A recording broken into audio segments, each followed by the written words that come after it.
ชีวิตល្វីងជូរចាប់ណាស់នារីណាខ្លះដូចរូបខ្ញុំស្នេហ៍ទី1ប៉ះលើព្រាននារី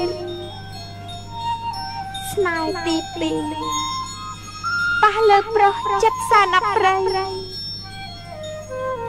ស្នេហ៍ទី3ប៉ះលើប្រុសបោកយកទៅលក់កម្មអាក្រក់ខ្ញុំស្អប់ណាស់តើទីបំផុតជីវិតคล้ายជាបិសាចរាត្រីជិះមិនរួចពុទ្ធោមានអ្វីរំដោះជីវិតបាន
ល